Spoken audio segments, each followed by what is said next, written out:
Human connection matters. And yes, that will apply in many different fields, because if people work with people, then you want to know how people work.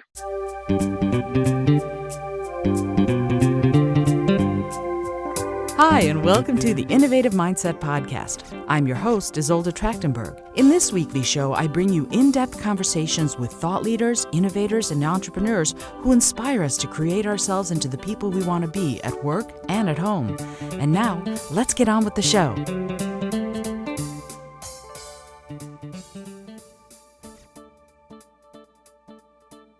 Hello, and welcome to the Innovative Mindset Podcast. My name is Isolde Trachtenberg, and I am thrilled that you are here. I'm also delighted and thrilled with this week's guest. He is a friend and a mentor and also one of my teachers, and we're going to talk some about that, I am sure. But I would like to introduce you to Tim David. Tim dropped out of college to become a traveling magician.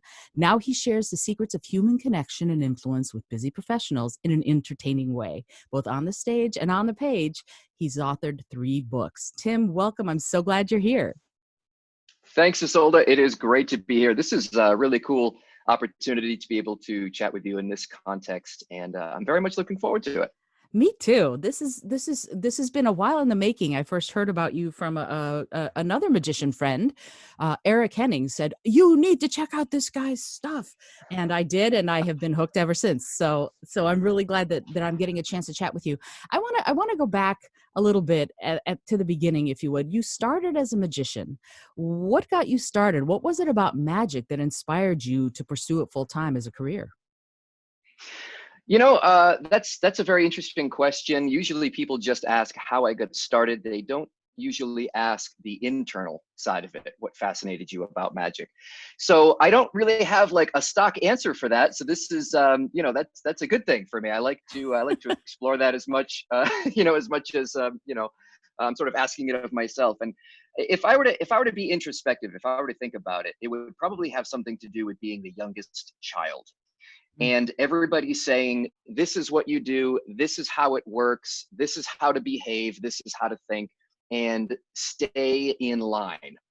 And the very nature of magic is about breaking the rules. It's about breaking the laws of physics. It's about almost being a little sneaky in that you know something that they don't know, and you're keeping that magical secret from them to make the illusion work. Maybe another wrinkle of that is my father was used to be a physics professor, and before he started working for the Navy to design nuclear submarines for the Navy. But yeah, so that was my father. My mother was an accountant. My older brother went off to college, became a sound engineer. Works for Bose speaker products. Designing some of their products and everything. So it's a very traditional, straight-laced, go to college, get your degree, start your career, traditional path. And again, for whatever reason, there was that part of me. And I think it's true for, any real true sort of entrepreneur. That entrepreneurial spirit maybe was even born from just the desire to, I don't know, make my mark, stand out, be my own person as the youngest of a successful, traditionally family. It's so fascinating that you say that, leaving your mark as a magician. I know lots of magicians, and you all love to bend the laws of physics. That seems to be the thing that so many magicians, this isn't supposed to be able to happen, and yet here it is.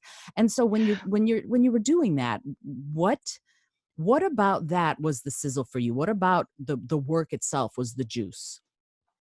Well, I mean, I think, relating to the topic of innovation here, I mean, that is the beauty of magic, is that it starts on the premise that if it's not impossible, it's not worth it. It's not even it's not even interesting. If it isn't impossible, then you can't create magic out of it. So we ignore all of the things that are possible. And I don't know if it's so much a sort of a rogue rebel kind of mindset. It's more a problem solving side of it that interested me. and kind of overcoming those challenges, and really doing something different. I was very, very shy. I think most magicians share this part of our background, is that incredibly shy. Me, diagnosably off the charts shy and introverted. I didn't talk till I was 4 years old. I was, social anxiety, general. I had all the diagnoses. And, it was just a way for me to connect with people. I started doing card tricks one day at indoor recess in middle school, and, nobody knew who I was. And suddenly there's a crowd of kids around me. And I think, that's a big component of it as well. So, you talk about the sizzle, it's really a lot of those things, wrapped into one, and it became sort of, this way to achieve all of those things. Daniel Pink talks in his book Drive, what really motivates people, and this is one of those things, and that is being able to master something. And the other element, the other wrinkle that magic brings is it's a skill. You have to learn it, you have to practice it, and you have to get pretty darn good at it if you're going to fool the human eye and the human brain that has been looking at things for all of its life. And so it's definitely gave me that opportunity to continue to learn and grow and get better and develop a skill and try the impossible. And I think that's really what it boils down to for me. That's the sizzle. I love that answer. And it's so fascinating to hear you talk about this. The energy behind what you're saying is I love this stuff. And it's so wonderful to talk to someone who, whatever it is you're doing now, you spent time doing something you really love. And I think that's great. I remember I had Brian Glow, who's another magician, on the show, and he said, you'd better love what you're doing because you're going to be doing it a lot. And that was one of the reasons for him that he kept with, that magic stayed such a big part of his life. And it's the same. He was shy also. And what do you think that's all about? That this idea of someone who's introverted and shy seeking connection through something that is very obviously not in appearance introverted and shy. I'm out here and I'm doing magic and I'm, as we said, bending the laws of physics. What do you think is the attraction there? How do people who are shy and introverted seek and get connection through something that is very obviously a performance? I think there are different types of entertainers. There is the style of entertainer, particularly in magic, that will say, look at how great I am. Look at how amazing I am. I have the power. And for me, it wasn't that at all. It was, look how cool this is. I've been looking at this. I've been studying this, and look what can happen if you just do this over here and do that over there. Look how awesome that is. And the introversion piece of it is the self-belief. Hey, I am unremarkable. I am uninteresting. People barely know I'm in the room. I'm quiet, I'm shy. But this is something that is, again, inherently interesting. I mean, you can show babies magic tricks and they will increase their attention and look at something longer because that's not supposed to float. That's not supposed to disappear. What's going on here?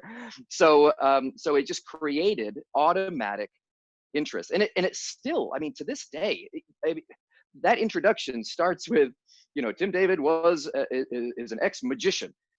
That always grabs people's interest and attention, and it's always something that is an interesting conversation piece, whether or not it's, hey, what's the secret behind how David Copperfield or David Blaine does this thing, or hey, what's it like to travel and do 350 dates a year, and all of those things that are just, again, interesting about it, makes the non-interesting person absorb some of that interest and connection, and be able to sort of step outside, myself, because again, it wasn't about me. It was about, hey, look at this cool thing. That's there's so much to talk about here. So this idea of, hey, look at this cool thing, it's a sharing, if you will, right?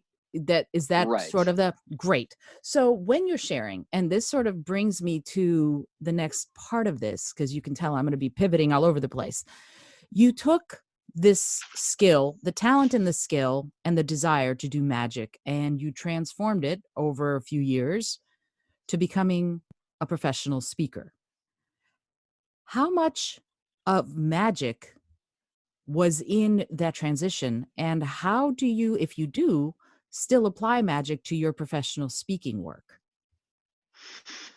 So I mean, it would be hard to put a number on it. It is one of those things that is just a part of me. And I remember when I was making the transition, and the transition was made out of necessity. It was a financial decision, and it was also a parenting decision. I Mm. had my second daughter was about to be born, and after my first daughter was born, I realized quickly, hey, I can't be on the road for 350 days a year and be the kind of dad that I want to be.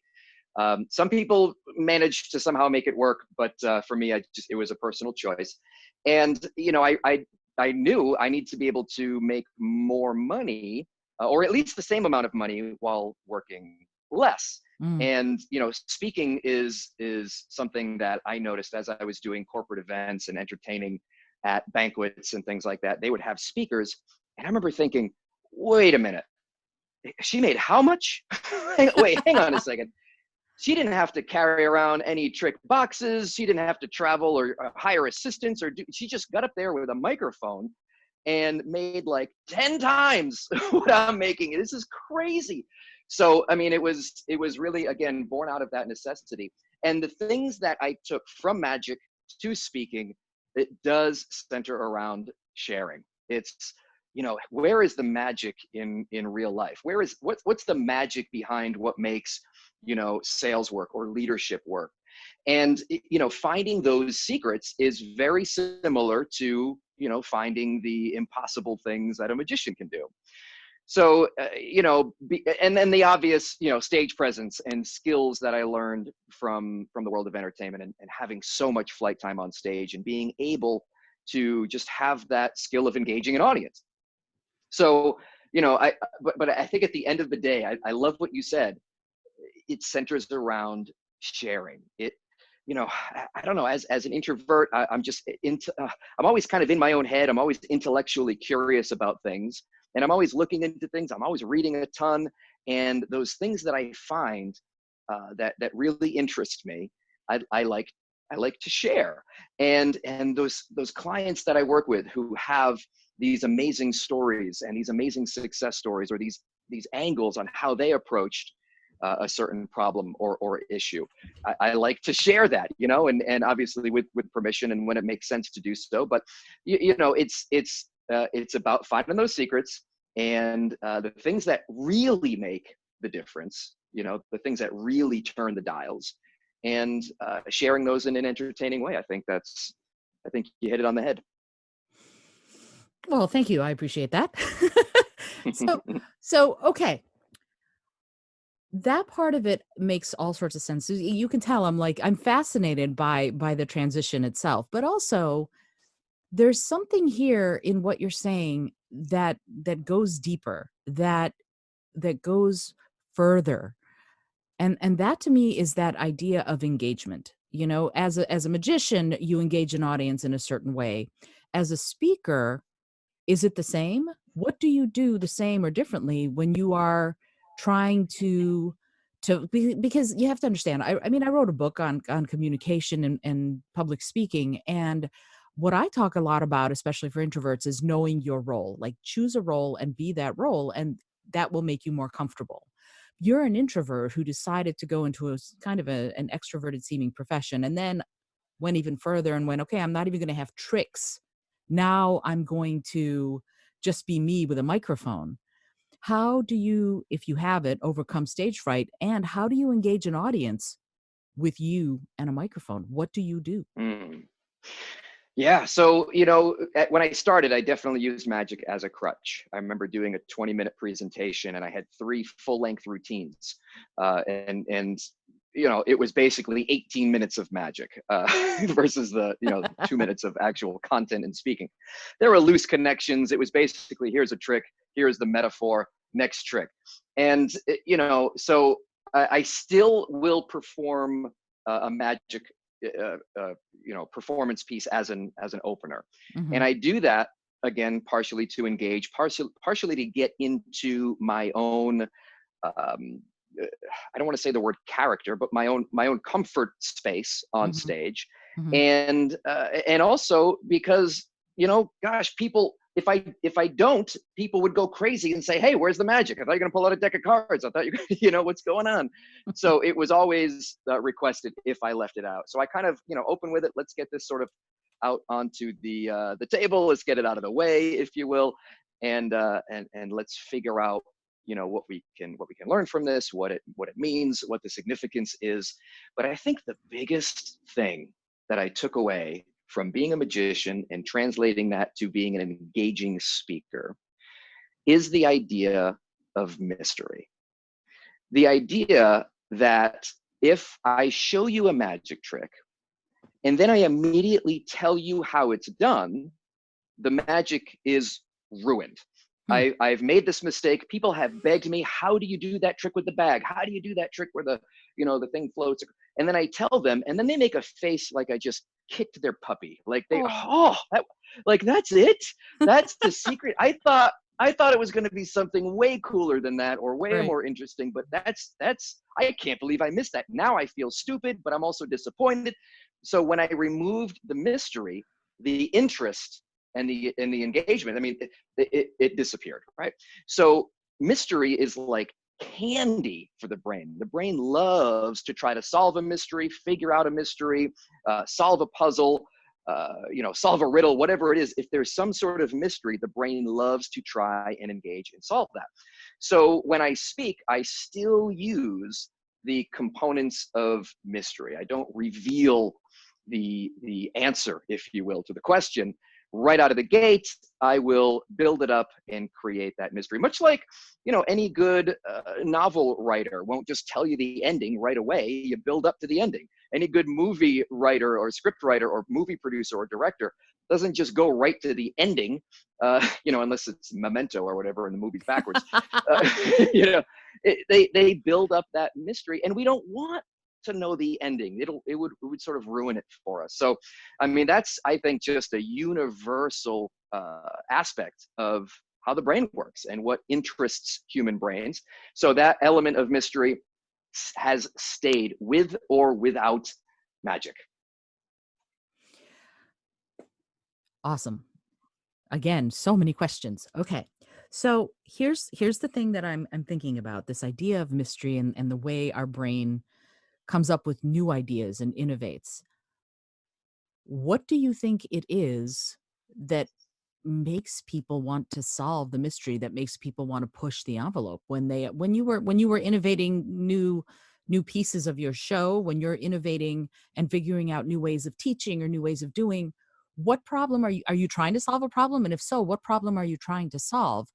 And what do you think other people do when they're in pursuit of the solution of whatever problem they're trying to solve? What do you think that is? Well, I mean, I think, that's the different techniques of approaching problems and solving problems. There are many, and books have been written. That is certainly a wide and vast topic. But I think your first question of why do people want to solve problems, and I think it comes down to what makes us successful as a species. What makes human beings work, what makes human beings go forward. And it isn't simply saying, "Huh, that's weird, let me move on." It's, "Huh, that's weird, how can I fix this challenge? How can I overcome that? How can I get this this source of food out of the ground? How can I make this crop yield more results?" Whatever problem that we want to solve, that inherent drive and desire to solve problems and to come up with solutions and to just create and innovate and overcome is, I think just inherent in who we are, again, as a species. And it's for our own survival, and it's for our own sort of again, progress, moving forward. And that's deep. I mean, that's real deal. Like, that's deep in the brain. So these are the types of things. And again, when I speak on the concepts of human connection and that sort of thing, I tend to really focus on on people for a couple of reasons. Number one, people are my audience. But number two, you know, if let me give you an analogy here. If you wanted to design clothes for the human body, you would look at the human body and say, okay, there's two arms, probably need holes for that. There's a head. Let's put a hole for the head and the neck to go in. And, you know, let's, you know, so you look at what you're dealing with and then you sort of create. So maybe that's sort of kind of an answer to the second part of the question. How do I go about it versus how do other people go about it? I mean, for me personally, it really is looking at, okay, if it's sales, what is the customer, how does a customer buy? Design your sales process around that. Don't start reading marketing, start reading psychology and how the brain works and how buying decisions are made. You know, because it's starting at the I mean, there's a template that's already there. You know, it's already there. All you got to do is sort of mold around that. And it's same goes for magic. You know, I remember one trick that I created, and one of my favorite things to do is create tricks for magicians to try to fool magicians. And I mean, yes, it was you know, it was an income stream for me. It was one of my first attempts at how can I travel less but still earn money from magic. I know I'll sell my tricks that I created to other magicians. And if you want to sell a trick to a magician, you have to fool the magician. You have to make the magician have that sense of mystery and say, oh my gosh, how do I do that? I want to be able to do that. If they think they know how to do it, they're not going to buy your trick. So one of the tricks that one of my most popular tricks was originally I was trying to make something disappear. Originally, it was a vanishing effect. But I went through my creative process and I thought, okay, there are really like 7 basic effects in magic. How can I use this vanishing technique to make something levitate? How can I use this vanishing technique to make something go through a solid object? And that's ultimately what ended up happening. I ended up, you know, it's basically putting a quarter through a glass table. And it just looks like it goes right through the table. Fooled a ton of magicians, sold a ton of, you know, DVDs back in the day. And so, you know, that's sort of another process that I use is let's take this process, let's apply it to this other area entirely. So, you know, between molding what you want to do around the template that's already there and already given to you, and, you know, in the case of business, that's a big challenge. I mean, the human brain is a complicated thing. It is, you know, 86 billion neurons and hundreds of trillions of connections between them. No two are exactly the same. It is changing constantly. It is a wild place inside the human brain. But, you know, again, doing your best to understand that and craft processes around leadership and sales is what I've dedicated my adult life to, and solving those kinds of challenges. So we look at the template first, and then the other process that I use is categories. You know, this is a category. How can I apply this category of knowledge or this technique completely? I'm just going to cram this square peg into this round hole over here and see what happens. And you know, let's move this way over here and try this. You know, and I use that in business as well. I'll say, okay, this works really well in this industry. I've done a lot of speaking in the HVAC industry, for example. What are they doing so well that could be applied over here in the medical field? And it may seem completely out of left field, but, you know, I'm up there and I'm just sort of giving my message, and light bulbs are going off in the audience saying, oh my gosh, why don't we do this? So, you know, it's that sort of, I mean, gosh, I know, like you said, we're pivoting, we're moving, we're going left, we're going right. But I love the question, how do you, you know, come up with those ideas and solve those problems, and why are people even interested to do so? And that's just, I think, my personal approach to it. Or at least, let me say it this way. Those are the 2 that have worked the best. There's a bunch of other ones I have tried, but I think those are the 2 that have kind of worked really, really well for me along the way. I love it. You know, it's fascinating to me listening to you. What I'm interested in when you're talking about, I talk to people in the medical field and in the HVAC field, and it's always the same message. Is that true? Are you always talking about it? And if so, what's the theme? What is the Tim David big idea? Yeah, you know, it is and it isn't. The big theme is really, really simple. You know, the idea that human connection is important. Human connection matters. And yes, that will apply in many different fields, because if people work with people, then you want to know how people work, right? So, that is sort of the overarching theme. Now, I certainly don't stand on a stage on a Monday and deliver a presentation to a group of educators, and then on Tuesday stand on a stage and deliver the exact same message to a group of funeral home directors. I don't say the exact same words in the exact same order, but I think at the end of the day, the core of that message is, connection is valuable, and connection really is the path to creating influence and creating the leadership or the sales, the selling process that you hope to create. All those things really do center around leadership. Getting people, even education is influence. Parenting is influence. And if you when you try to persuade, if persuasion is your goal, then typically the problem that happens is people begin to manipulate others. However, if connection is your goal, then that's where true influence is born. So that's my message. That is what I bring to various industries and various audiences. And yes, it will change. We will focus for some groups on how to ask for something in an email and get it responded to and get the results that you hope to get and create that connection that you want to create through digital means. And I might, speak to another group and say, here is how you, one of my clients was a cosmetic surgery facility, I guess. And they, they wanted to know, how do we welcome people in? How do we start that process? How do we do the whole intake process?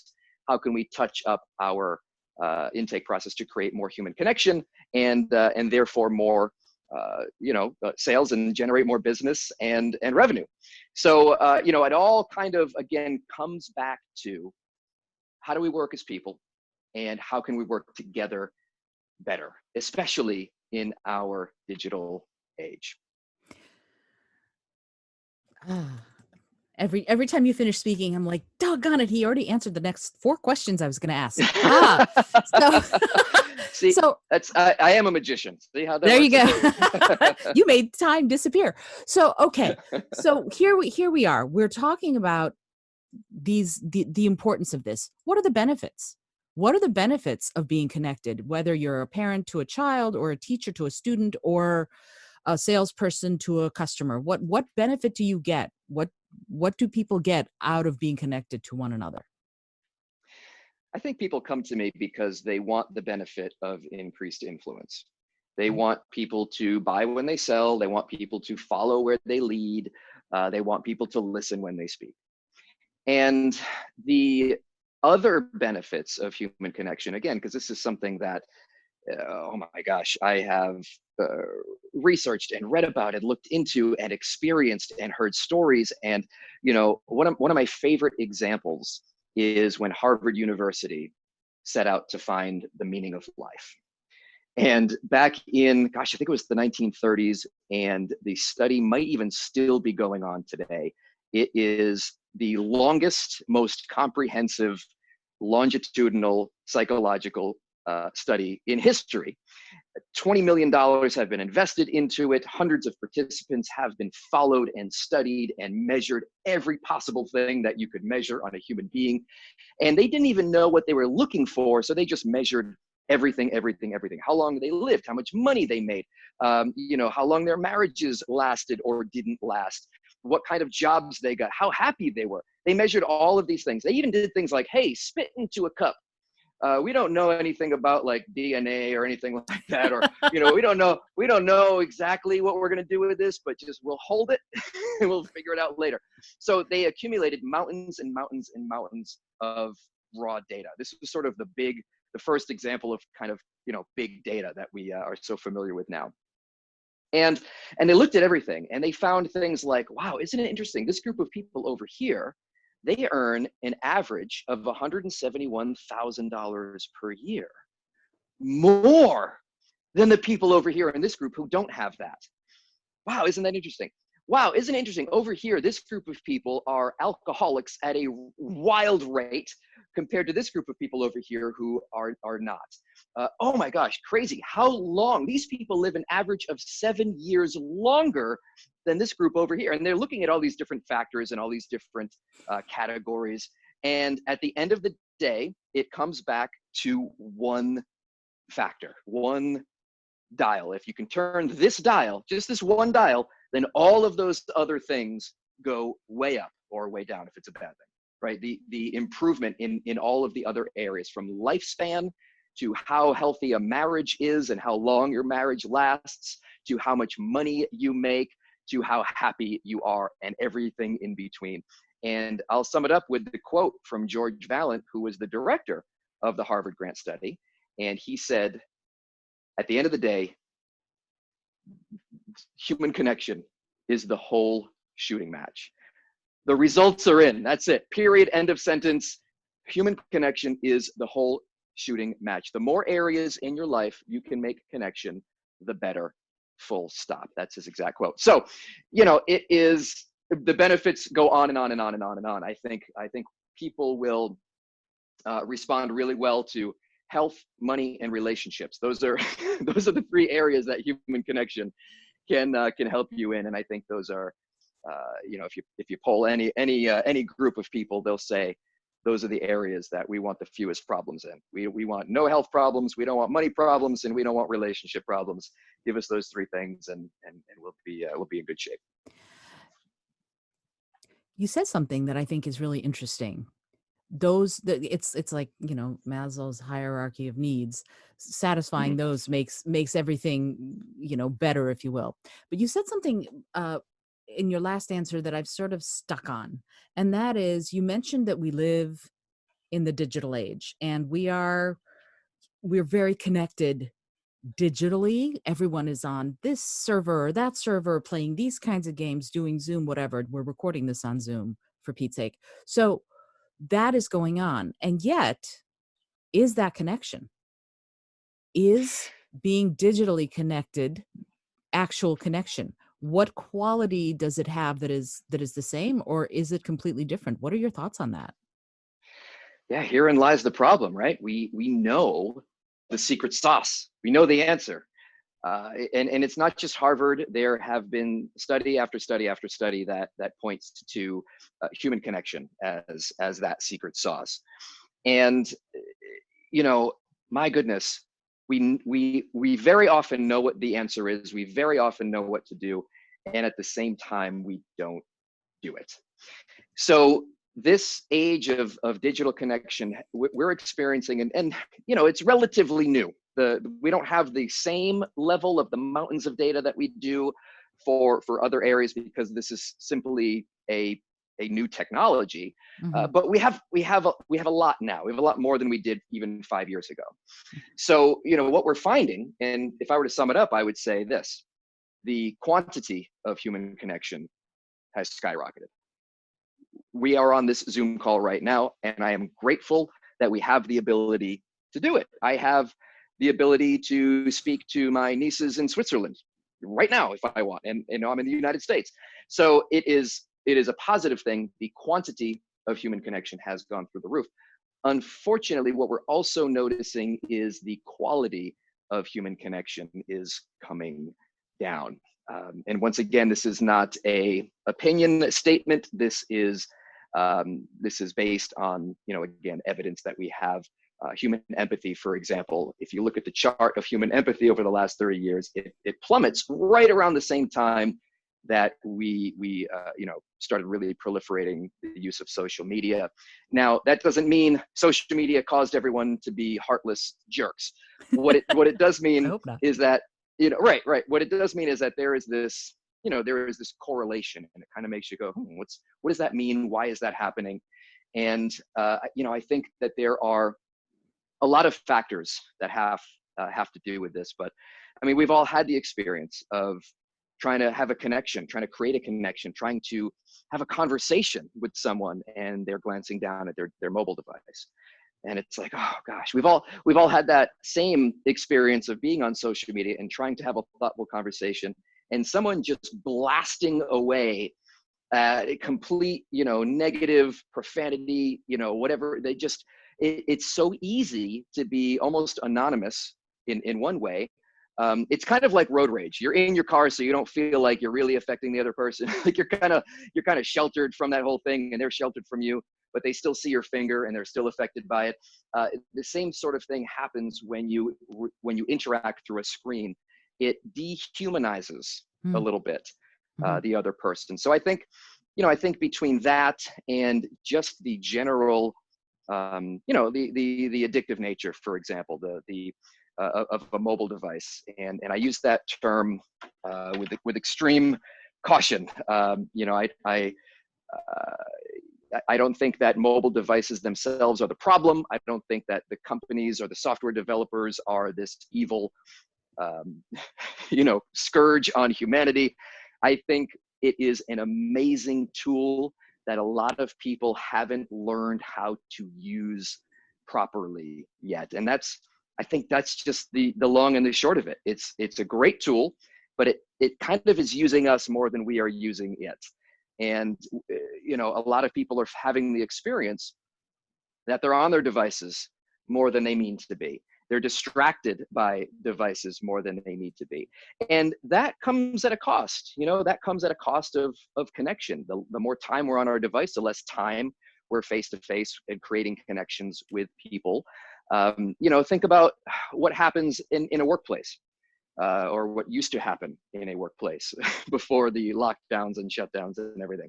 People would come into a meeting and they'd all sit down and they would all take out their mobile device and scroll around and check email and wait for the meeting to start.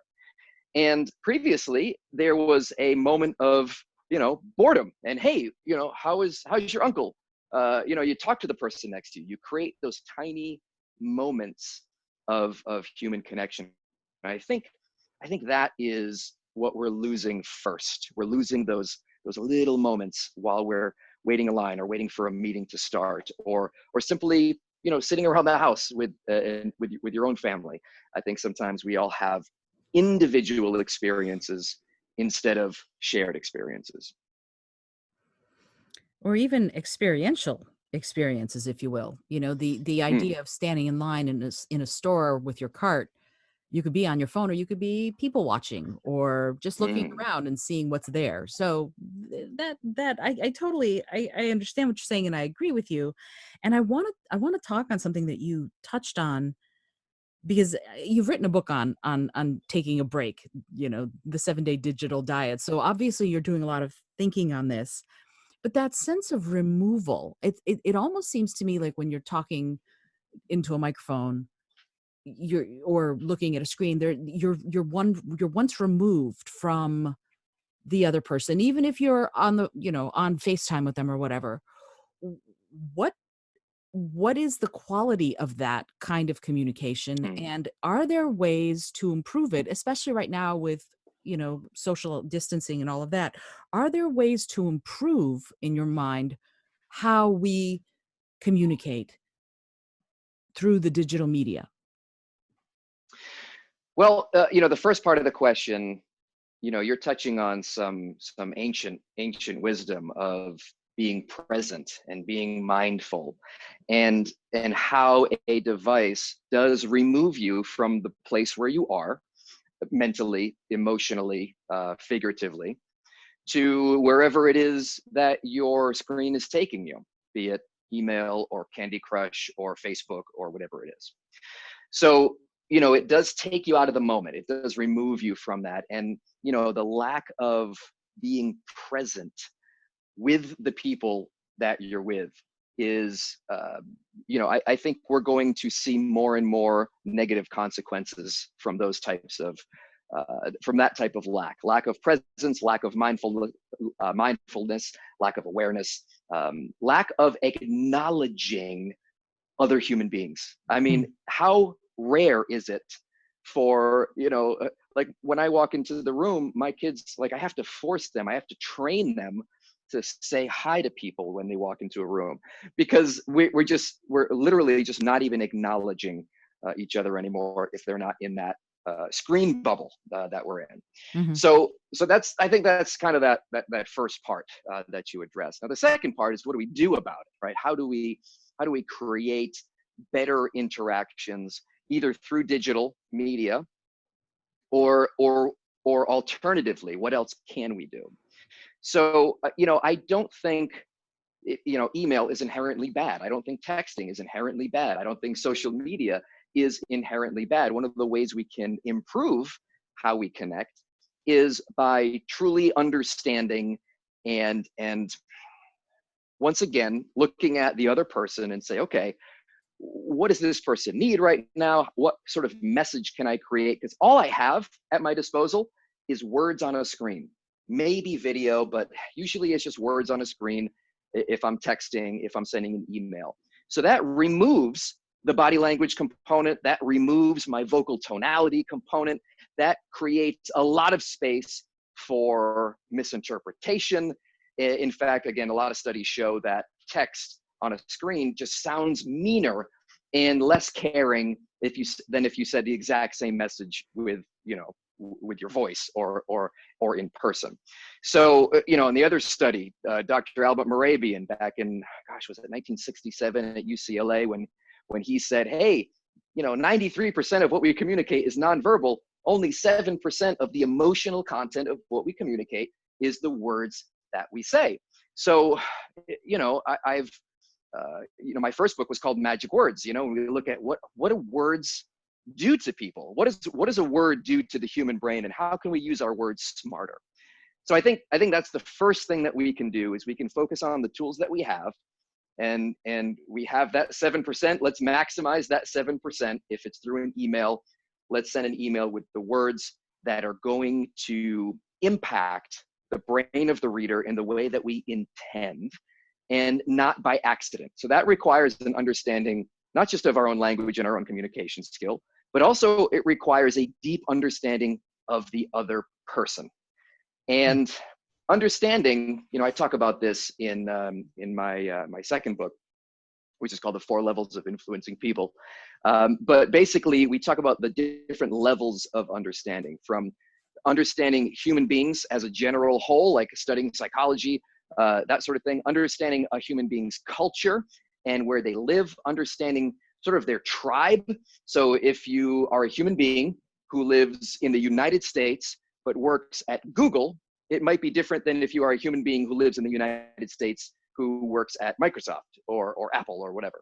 So that sort of tribe, that group that you're speaking into, will affect your understanding. But no understanding is complete without understanding the individual themselves as well. So a lot of sales books talk about this, the idea of listening to the other person, and you can do so much easier now. Everybody's posting all the information about themselves on LinkedIn, on their social profiles. So just take a moment, do your due diligence, get to know this person's get to know people, right? Get to know the human brain as best you can. Get to know the culture that you're speaking into. Get to know that tribal group that you're speaking into, and get to know that individual before you try to reach out or create any sort of connection. And it's not always possible, but I think these are some simple steps. But it does come back to not what new technology can we develop, not what new app will create better connection between people. It's the fundamentals of human connection. It's the way that the brain is. That's how you develop the systems and the process. You look at who we are as people, how we choose to connect, how we want to connect. And it starts with, we want to be heard. We want to be understood. We want to be valued. We want you to get to know us, to understand. People want to be heard, valued, and understood. And I think some of those are universal and will always be, regardless of the medium or technology. I'm furiously writing so that I don't forget the next question I wanted to ask you, because that was very powerful. Okay. So people want to be valued and heard and understood. Okay. It seems to me that social media is and how we use it is in its infancy, right? It's only been around for what, 15, 16 years, something like that, really. Yeah, I use the analogy, the honeymoon period is over. Like we're just kind of past the honeymoon period. Hmm. It used to be this really cool thing, this really new thing. Everybody's excited about it. And now we're starting to sort of notice, like, oh gosh, we're starting to notice, oh, this person snores, or you know, The we're bloom is off the rose, right? yeah, we're losing a little bit of the the excitement and the newness of it all. So yeah, I that's sort of where I think we are at as a species in our relationship to social media. So if that's the case, if the bloom is off the rose, if the honeymoon is over, how do we use what we have to dig for those connections? What do we need to do? Aha. Like you wrote, as I said, you wrote a book on it. So I'm hoping that there is something that you can I don't want to say it's hopeless. I don't think it's hopeless, but what are the steps? Hmm. How can we improve this, now that the honeymoon's over, how do we work on the marriage, I guess, is the Yes, yes. I love it. The answer is not we get a divorce from technology. That is not the answer. The answer is not, hey, let's all take our phones right now and march to the river and throw them as far as we can and bury them in the sea. Let's go full Amish. Let's just do that. Let's all live in a hut, or whatever. That's not. We don't need to do that. It's not practical. A and B. It's not what we need. It isn't a retreat from technology. Technology, once again, isn't evil. We don't want a divorce. There are some great things about this relationship that we have with technology. Mhm. But we also, like every good relationship, we need boundaries. We need to understand that this is a two-way street. And at this point, for many of us, not for everybody, but for many people, technology takes more than it gives. It's our devices are supposed to save us time. They're supposed to make us more productive and save us time and make us more efficient. And yet here we are, swiping and scrolling mindlessly and wasting hours down the YouTube trail, or getting down that rabbit hole of Reddit or whatever it is. Right. We end up wasting time responding to emails and people emailing us for stuff that is frivolous and could wait 20 minutes, and we don't have to be pulled away from our dinner or whatever. So all of these promises that technology had for us are still viable. Technology still does and can and has the capacity to save time for us. It can. It has the capacity to connect us with one another. It really can. Not all screen time is created equal. So if my daughter, my 13-year-old daughter, or my 11-year-old daughter, soon to be 11, is on TikTok and making these dance videos and obsessing about how many likes they get and tying in their self-worth to the number of views and likes that they get, that's less healthy, if at all healthy, than them being on FaceTime with their grandmother. Sure. Because my mother lives in Florida. I live in Massachusetts with my girls, so they have the ability to connect on FaceTime, and that is a different use of the technology. One of them is certainly more healthy than the other. So my recommendation, and really the premise behind this newest book, The 7-Day Digital Diet, is the idea again of a diet, not a fast. We don't just stop eating food altogether on a diet. If any diet, by the way, recommends that you don't eat food for forever, it's a bad diet. You do need to eat. So this idea of a diet is just being intentional about how we use our technology, Mhm. because very often we just get sucked into a habit or a pattern, and it may or may not really be in our best interests. And over and over and over again, I mean, this book was sort of forced upon me, obviously speaking about human connection in a digital age. The number one question that I've gotten was either A, how do I get off my phone? How do I do this? Because I really love my phone. I do. I like it. I like what it does, and I really love it. How do I get off? And the second biggest question that I got was, how do I get this other person off their phone? Right? My employees are always on their phone. My kids are always on their phone. My spouse is always on their phone. How do I get people off their phones for a second? So that's where, the research and I started just taking groups of people through discussion groups, and how can we do this, and what are best practices. And I looked at some of what the experts are saying, but I also looked at, once again, the human brain, and what is it, why are we so attached to our devices? And I mentioned something earlier in our call way back when. This is a callback to maybe the first 5 or 10 minutes of our call here. Daniel Pink, he wrote a book called Drive, The Surprising Truth About What Really Motivates Us. What really motivates us to go on our phone? Well, there are 3 things that motivate human beings. One of them is autonomy. Another is mastery. That's the one I mentioned earlier. And the third is purpose. So autonomy, mastery, and purpose. That autonomy, the freedom to be able to do whatever you want. Guess what your phones let you do? Whatever you want. You can go on Google Earth and go to Egypt and look at the pyramids. You can reach out and connect with a friend that you haven't seen in a long time. You can look up pictures of anything you're interested in or curious about. It is complete freedom to be able to do whatever you want on your device. So that is very attractive to people, and it motivates people to be on their devices. The second thing, mastery. Many of the apps that we use are designed to kind of tap into this. I'm thinking of things like, I mentioned Candy Crush, any of those games where we want to get better at the game. We want to solve the next puzzle. We want to get to the next level. We want to master this particular skill. But also our devices can help us master a new language with something like Duolingo as a language learning app. It can help us to master playing guitar if we're watching YouTube videos and learning how to play guitar. Or guess what? Magic. You can learn so much magic on YouTube. It's crazy.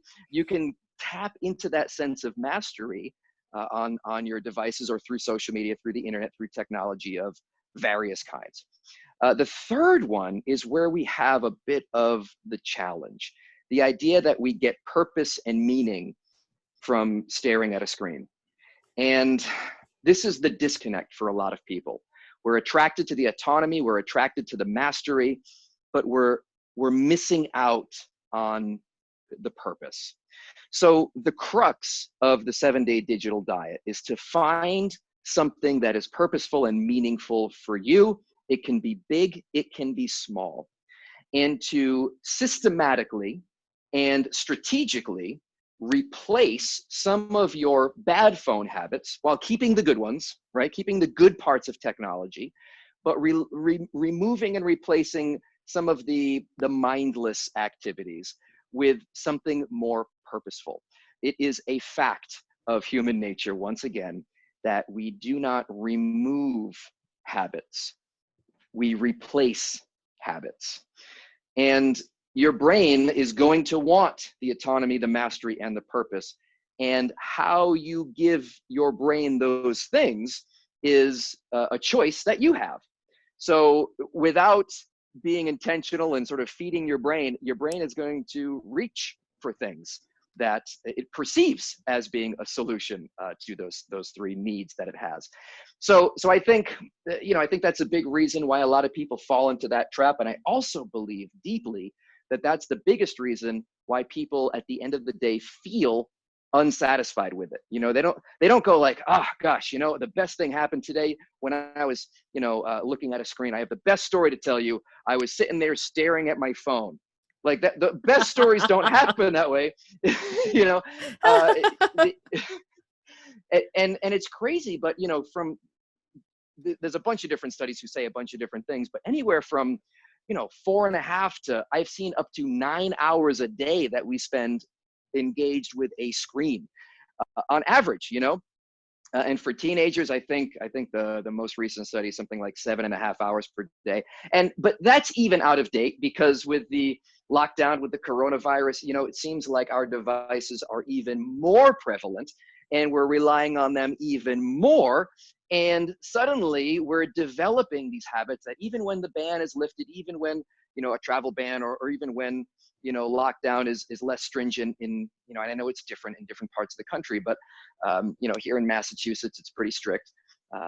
And, even when all that stuff is lifted, we are still going to have the same habits that we've developed with our remote working, with our remote learning, with our, remote socializing. And not all of those habits are going to be good ones. So the idea of the 7-day digital diet is to take a week, not to throw your phone away for a week. You're going to continue to use your phone for the week, but you're going to replace some of the unwanted phone habits with something that maybe even you didn't know that you wanted and or needed from your life and your habits. Motivating to do that. What would motivate someone to go, okay, that's it. I need a break. I need to change things. Like if we're I don't know if addicted is the right word, but if we're spending so much time, so much screen time, what's the breaking point? What do people get to, or what might we want to look out for when we are ready to take this 7 days and go, okay, let me become mindful in how I use my tech instead of mindless? What's the point? Where do you find it? Yeah, I think there are different markers for different people. I think it might, in many ways, be an individual breaking point. I have a few assessments that people can take on the website, the 7daydigitaldiet.com. And, that is an imperfect tool, but it gives people an idea. Some people want to know, where do I stack up in relation to others? Do I use my phone more than other people? And I don't think that should be the metric. I don't think that should be the where the breaking point comes from. I think the people who come to me, the people who end up either doing one of my challenge groups, or just going through that 7-day digital diet process, either as a reader or, once again, as as a challenge group. It's an individual thing. They have their own reasons. They get to the place where they say, I'm sick of it. I wonder if it's, possible to discover an extra 14 hours a week, or more, or whatever, So I think people have either time motivation, people have connection motivation, some people have money motivation, where they want to be more productive and not be distracted, and not, distracted from their work, or distracted from their purpose, their hobby, their contribution to the world. Sometimes they feel like, oh, there's so much that I want to do, but at the end of the day, I'm just so tired, and it's back to words with friends on my phone. It's back to I'm just going to browse around Twitter for a little while and waste some time, and they don't get their their purpose fulfilled either. So I can't say other people's breaking points. The first chapter in the book was my breaking point, and it's a pretty funny story, but it's also quite embarrassing. But that was I still can't believe that I put it in print and published it in a mass scale like this. But hey, one of the keys to human connection that I teach is vulnerability and being willing to do that. So you gotta practice what you preach as well. Absolutely. And it's so timely talking to you about this. I'm going through a process right now where I am tracking religiously every minute of my day to see where am I spending my time. And the reason for that is because I believe innovation happens when a creative has a to-do list. That's my overarching thing. And so I want to see where's my free time, or where's the time that could be going somewhere purposeful, I will say, that might otherwise be spent on Instagram or whatever. And so this idea of wanting or realizing that you could be doing something else with your time again, it comes to different places at different times, but you are speaking on it. You're out there working with groups about it and helping them develop their own more healthy relationship, I'll say, with their tech.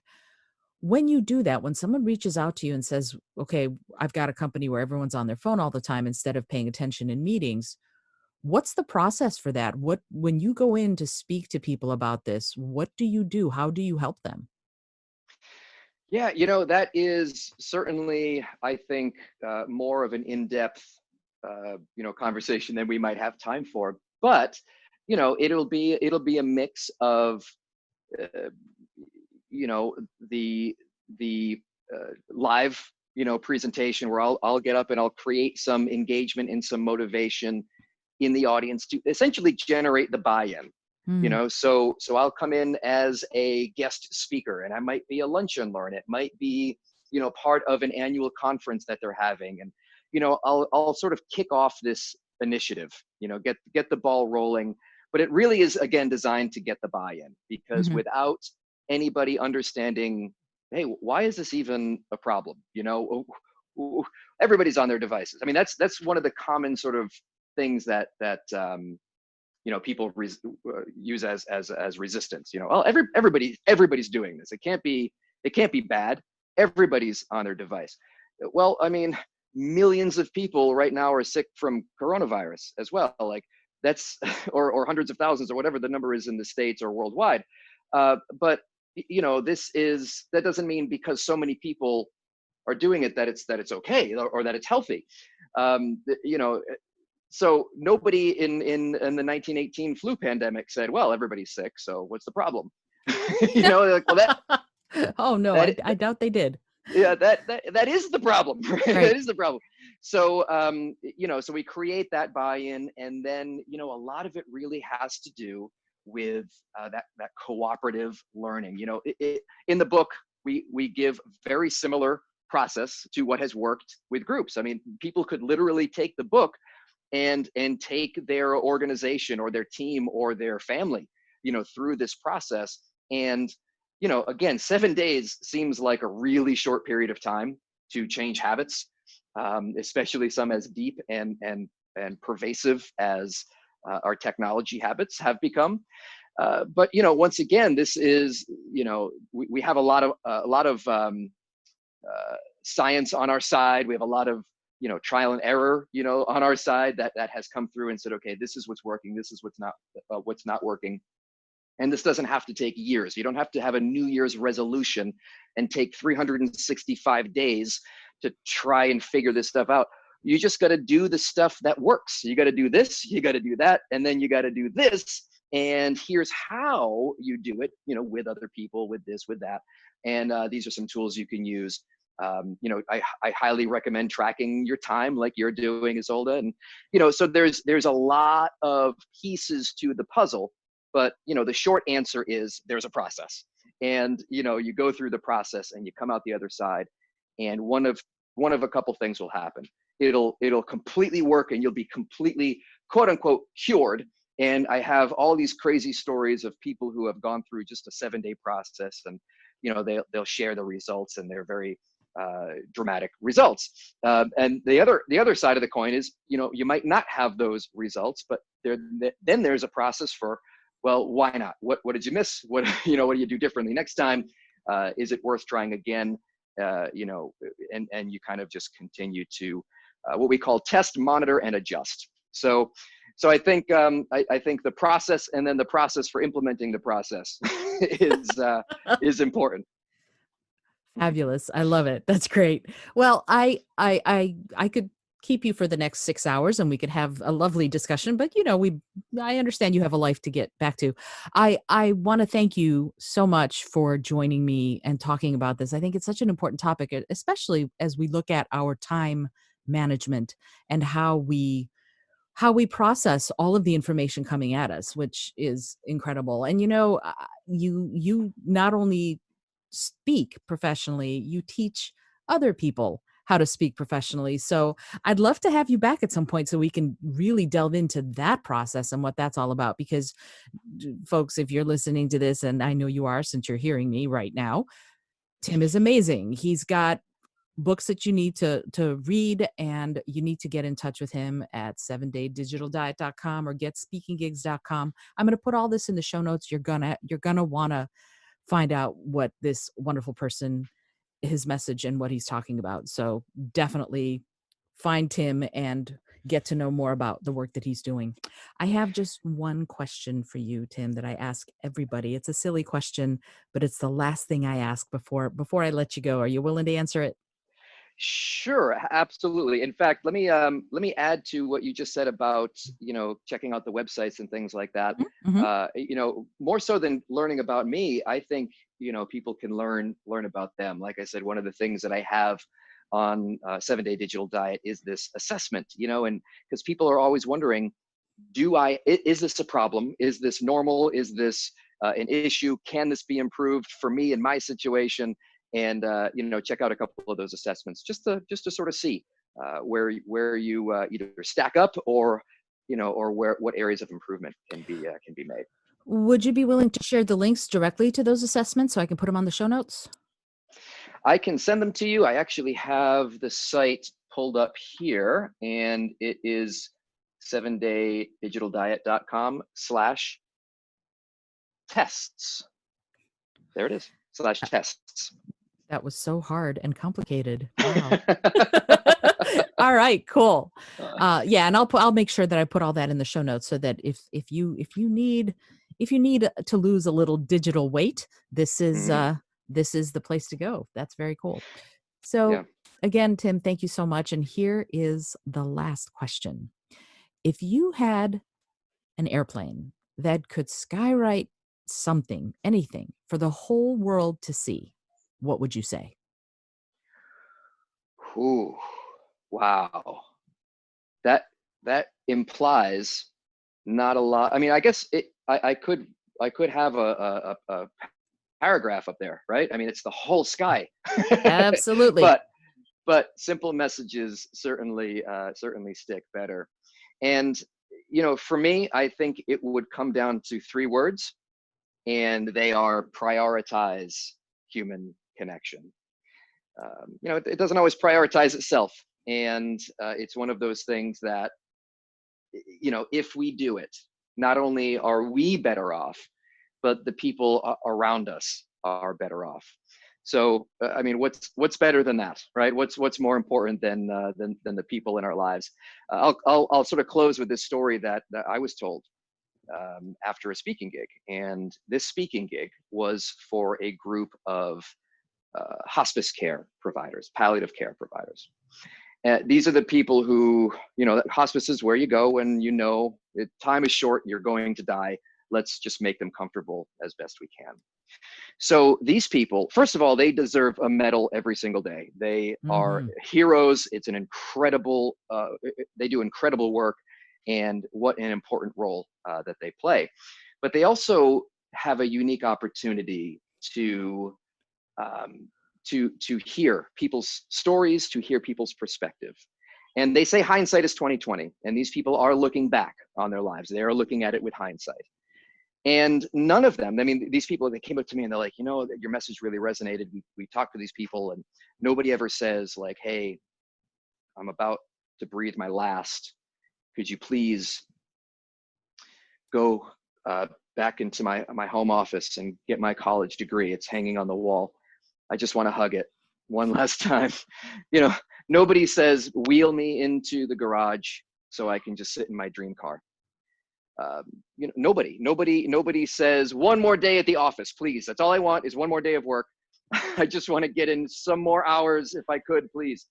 At the end of people's lives, when hindsight is crystal clear, 20/20, they say, bring me the people. I want to see this person. I want to remember the connections that I've made, or the connections, that I may have neglected. And that's where their biggest source of happiness or their biggest source of regret comes from. And I think if it's going to be important then, I think it should be important now. And scene. Yeah, absolutely. I agree wholeheartedly. And the sooner the better, because this is it, right? Every second you live is a second you've Yeah. lived, and there aren't that many left, comparatively speaking, right? You know, Compared to the age of the sun. yeah, it is crazy. I spent a year volunteering at a suicide prevention hotline. Mm, So I was the guy that people called when they were on the bridge or when they had a gun in their mouth or and they just wanted to last ditch effort or whatever. And it shocked me. Shocked me. I even after studying this, even after knowing everything that I know about the importance of human connection, we had to mark down on a physical piece of paper. They didn't have their computer systems yet, and this is just like 2 years ago. wow. But they do now. But we had to physically mark down like what is the reason, the primary reason, what are some of the causes that may have led to this. And if you just flip through that book, I would do this in between calls. I would just flip back and forth, go through all the different calls, and we took hundreds and hundreds of calls. And the column labeled loneliness Mm. over and over and over and over again, it just, I mean, with a lack of connection, it literally takes people's desire to even live. So that's what I'm writing in the sky, is all to prioritize human connection. No time like the present. And again, wholehearted agreement. Thank you, Tim. I really appreciate you and your words. And I'm really grateful that you took the time. And I hope that you'll come back so we can talk about professional speaking gigs and all of that too. Because again, so many questions, so many questions. Thank you again, Tim. I really Love it. appreciate it. I really appreciate it. This is Isolde Trachtenberg for the Innovative Mindset Podcast. I know you enjoyed this episode because Tim is, as you can tell, fantastic. If you like what you're hearing, please review the podcast, get in touch with Tim, find out the work that he's doing, and let me know about things that you're thinking about. I'd love, love, love to hear from you. Until next time, again, this is Isolde Trachtenberg saying, be kind to one another.